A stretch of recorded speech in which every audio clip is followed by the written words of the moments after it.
Hi friends, welcome to TVC channel.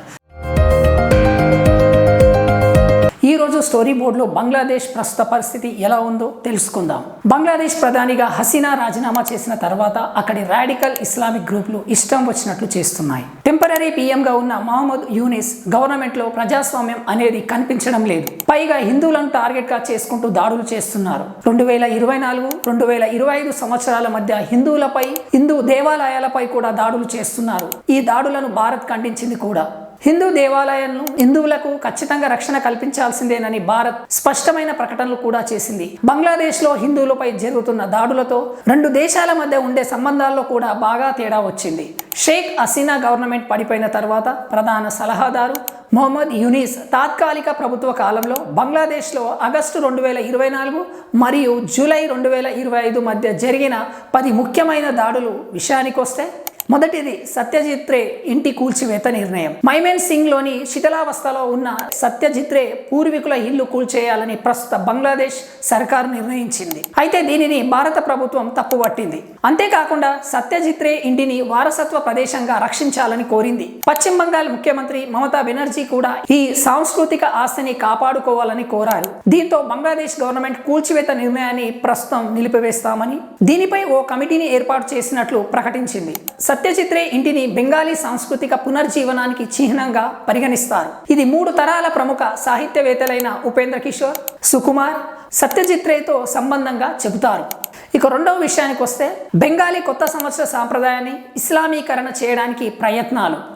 Bengali కొత్త సంవత్సరాన్ని పొహేలా బోహేషాక్ సాంప్రదాయం ప్రకారం ముఖ్యంగా మంగళ శోభయాత్ర జరుపుతారు.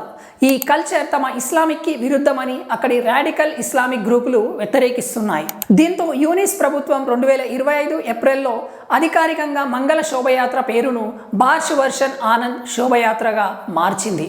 ఈ ఊరేగింపులో సాంప్రదాయంగా కనిపించే జానపద నృత్యాలకు సంబంధించిన అన్నిటినీ తీసివేశారు.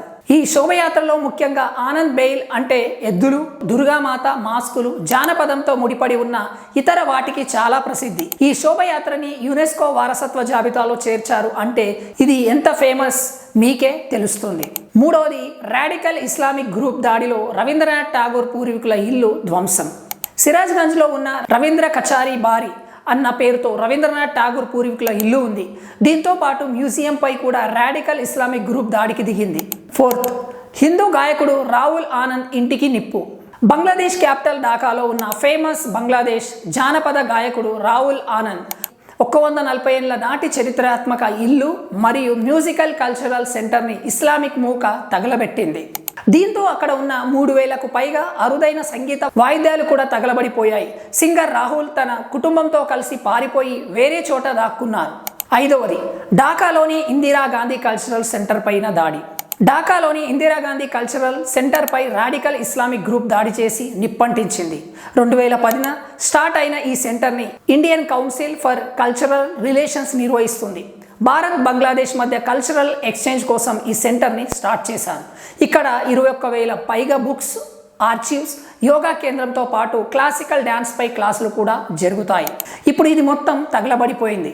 ఇక ఆరవది వచ్చేసి మహారాజా వీరచంద్ర లైబ్రరీకి నిప్పు. 130 సంవత్సరాల నాటి మహారాజా వీరచంద్ర లైబ్రరీపై రాడికల్ ఇస్లామిక్ గ్రూపులు దాడి చేసి నిప్పంటించారు.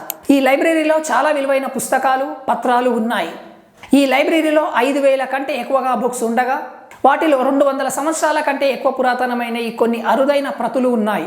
1889లో స్థాపించబడిన మహారాజ్ బీర్ చంద్ర లైబ్రరీలో ఎంతో వాల్యూ ఉన్న బుక్స్, డాక్యుమెంట్స్ అన్నీ కాలిపోయాయి. నెక్స్ట్ 7వది, బలవంతంగా ఇస్కాన్ సెంటర్ మూసివేత. ఇది ఎలా ఉందంటే కూర్చున్న కొమ్మను నరుక్కోవడం అంటే ఇదే. ఎందుకంటే షిబ్చార్లోని ఇస్కాన్ సెంటర్ హిందువులకి ఎంతో ముఖ్యమైనది. కానీ బంగ్లాదేశ్లోని ఈ ఇస్కాన్ టెంపుల్ కొన్ని లక్షల ముస్లిమ్స్ కూడా అన్నదానం చేస్తుంది. కానీ ఉన్న కొమ్మను నరుక్కోవడం, తిన్న కంచంలోనే డాష్ పోవడం అనేది యూనస్ ప్రభుత్వానికి, రాడికల్ ఇస్లామిక్ గ్రూపులకి అలవాటు. అన్నం తిన్న విశ్వాసం కూడా లేకుండా ఈ ఇస్కాన్ సెంటర్ని బలవంతంగా మూసేశారు. బంగ్లాదేశ్ పోలీసులు కూడా ఇస్కాన్ భక్తులను టెంపుల్ నుండి బయటకు బలవంతంగా పంపించి వేశారు. ఇక 8, బంగాబంధు షేక్ ముజఫర్ రెహమాన్ ఇంటికి నిప్పు. బంగా బంధు అని పిలుచుకునే మాజీ ప్రధాని షేక్ హసీనా తండ్రి, పాకిస్తాన్ నుంచి బంగ్లాదేశ్ కోసం పోరాడిన షేక్ ముజబీర్ రెహమాన్ ఇంటిపై రాడికల్ ఇస్లామిక్ గ్రూపులు దాడి చేసి నిప్పంటించారు. ఈ ఇంటిని కూల్చడానికి అక్కడి రాడికల్ ఇస్లామిక్ గ్రూపులు బుల్డోజర్లు, రాడ్లు, సుత్తులు, ఇతర వాటిని తీసుకువచ్చి ఇంటి లోపల భాగాన్ని పూర్తిగా నాశనం చేశారు. 9వది సుఫీ పండగ రద్దు. బంగ్లాదేశ్లో సుఫీ సాధువు తత్వవేత్త లాలోన్ ఫకీర్ వర్ధంతి జరుపుకోవడం ఆనవాయితీ. ఇదో సాంస్కృతిక ఉత్సవంగా జరుపుకుంటారు. అయితే హిఫాజత్ ఏ ఇస్లాం అని పిలిచే ఈ కల్చరల్ ఈవెంట్ని కూడా అక్కడి రాడికల్ ఇస్లామిక్ గ్రూపులు ఫోర్స్ వల్ల ఆపేశారు. షేక్ హసీనా ప్రధానిగా దిగిపోయిన తర్వాత కనీసం 50 సుఫీ ప్రదేశాలపై దాడులు జరిగాయి. ఇక లాస్ట్ 10వది బంగబంద్ షేక్ ముజబీర్ విగ్రహం కూల్చివేత. బంగ్లాదేశ్ ఏర్పాటు కోసం పోరాడిన స్వతంత్ర సమరయోధుడు మాజీ ప్రధాని షేక్ హసీనా తండ్రి, బంగా బంధు అని పిలుచుకునే షేక్ ముజబీర్ రెహమాన్ విగ్రహాన్ని కూడా అక్కడి రాడికల్ ఇస్లామిక్ గ్రూపులు వదట్లేదు. ఢాకాలోని బిజోయ్ సరానీలోని మృత్యుంజయ్ ప్రాంగోన్ వద్ద ఉన్న షేక్ ముజబీర్ రెహమాన్ విగ్రహాన్ని రాడికల్ ఇస్లామిక్ గ్రూపులు కూల్చివేశాయి. దీనిని భారత ప్రభుత్వం తీవ్రంగా ఖండించింది. కల్చరల్, హిస్టారికల్, హెరిటేజ్ ప్లేస్లపై దాడి అనేది బాధాకరమని అన్నారు. పాకిస్తాన్ నుంచి బంగ్లాదేశ్ స్వాతంత్రం కోసం పోరాడి సంవత్సరాల పాటు జైల్లో ఉండి చివరికి బంగ్లాదేశ్ కోసం చనిపోయిన షేక్ ముజబీర్ ఇంటిని, విగ్రహాన్ని కూడా అక్కడి రాడికల్ ఇస్లామిక్ గ్రూపులు వదలలేదంటే అక్కడ పిచ్చి ఏ రేంజ్కు పోయిందో మనమే అర్థం చేసుకోవాలి. ఇంకా ఇవే కాకుండా హిందూ టెంపుల్స్, హిందువుల ఇళ్లలో, షాపుల్లో లూటీలు చేయడం, మైనారిటీలుగా ఉన్న హిందూ, క్రిస్టియన్ అమ్మాయిలను రేప్ చేయడం, బలవంతంగా పెళ్లి చేసుకోవడం, మతం మార్పిడి చేయడం లాంటివి రోజు రోజుకు పెరిగిపోతున్నాయి. అమెరికా పెట్ Nobel award winner Mohammad Yunus వస్తే బంగ్లాదేశ్ డెవలప్ అవుతుందని అక్కడ యూత్, మైనారిటీస్ కూడా పెద్ద పెద్ద ధర్నాలు చేసి షేక్ హసీనా గవర్నమెంట్ని బలవంతంగా కూల్చివేశారు. ఇప్పుడు ఆ ఫలితాన్ని అనుభవిస్తున్నారు. అయితే బంగ్లాదేశ్లో మైనారిటీస్గా ఉన్న హిందువులపైన దాడులు జరుగుతున్నాయనుకుంటే పొరపాటు. ఇక్కడ ఉన్న క్రిస్టియన్స్ పైన కూడా భయంకరమైన దాడులు జరుగుతున్నాయి.